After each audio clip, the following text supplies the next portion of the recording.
Bồn mà cái đấy mà bảo công khai tay bom vừa men nè rịch mò với nó bom nè đó bom bồn con không ai chứ đó bà hay mua vậy đó là bồn vì bà hay dụประมาณ ឆ្នាំ ấy 31 ឆ្នាំ ហើយ ហើយប្រកបមុខរបរអូរ៉ាតេសនេះប្រហែល ឆ្នាំ ហើយ ទៅបាន 10 ថ្ងៃ ទៅបាន 10 ថ្ងៃ ទេ ឥឡូវបងទទួលព័ត៌មានថាគ្រាន់តែទិញអាវនឹងមួយស្មើនឹង $2000 សហរដ្ឋអាមេរិកនេះអាវដែលពាក់នេះមើលសុំដោះតិចមើលបាទសុំដោះតិចមកសុំមកតិចបាទបងប្អូនយើងបានយកទេបងអាចពាក់ចុះបងបាទបងប្អូនយើងត្រូវយល់ថាខ្ញុំទទួលព័ត៌មានថាគ្រាន់តែទិញអាវនេះមួយណាបងប្អូននេះគ្រាន់តែអាវនេះមួយណាបងប្អូនណា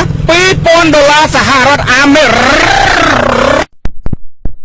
បាទមិនធម្មតាទេបាទលើទៀតហ៎ឥឡូវឡើងបានហើយឥឡូវសុំសួរមកឥឡូវសួរនេះមុនព័ត៌មាននេះជាការពិតទេបាទសុំសួរនេះមកបាទអូព័ត៌មាននេះពិតណាអញ្ចឹងគ្រាន់តែអាវនេះចំណាយលុយប្រហែល 2000 បើកាន់អាវនេះមើលបាទគ្រាន់តែអាវកាចាស់មួយហ្នឹងបាទម៉ែតែមួយទៀតបងមែនអូគេតែមួយទៀតអញ្ចឹងមានន័យថាអាវនេះមួយបងប្អូនមើលមែនតើបងប្អូនកុំឲ្យសារមិនធ្វើចេះតែនិយាយបងប្អូនដល់សារសារមិនធ្វើអត់ឆ្កឹះព័ត៌មានទេអត់ដឹងទេនេះតិចថាសារធ្វើនិយាយលេងគ្រាន់តែអាវស្អុយនឹងមួយអូញើមែនអូនណាបាទ$200បាទមិនមែន$2000 $2000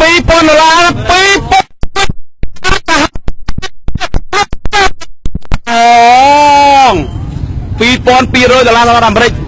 បាទមិនធម្មតាមើលស្អុយញើមណាអូបែកញើហងៃបែកញើមកហើយឥឡូវយើងបានលុយមកពីណាមកទិញចងការ៉ុតបាទហើយចាំបាត់ទៅមិនទៅបាត់ទៅហើយយកឡើងមានដេកអោបអាវហ្នឹងហ៎ទៅអត់ហ៊ានហាលគូអត់ហ៊ានហាលក្រៅផងអូចាំមានតែសំបីតែគូហ្នឹងអត់ហ៊ានហាលទេហាលក្នុងផ្ទះបាទបងប្អូនស្ដាប់គាត់និយាយគាត់ចងការគេមកទិញអាវហ្នឹងហើយខ្ញុំដំបូងឮគេថាតែ2000នេះឥឡូវ$2200 សហរដ្ឋអាមេរិកម៉ែអាថ្លៃហើយហើយគាត់ថាពេលបោកម្ដងអត់ហ៊ានហាលក្រៅទេខ្លាចចោលលួយពួកអាវវាថ្លៃជាងម៉ូតូទៀតបាទថ្លៃជាងម៉ូតូ017 Dream មិនធម្មតាទេហើយចាំបងសួរតិចហើយបានលុយមកពីណាទិញអាវឲ្យច្រើនមែនតម្លៃចងការគេបងចងការនៅធនាគារណា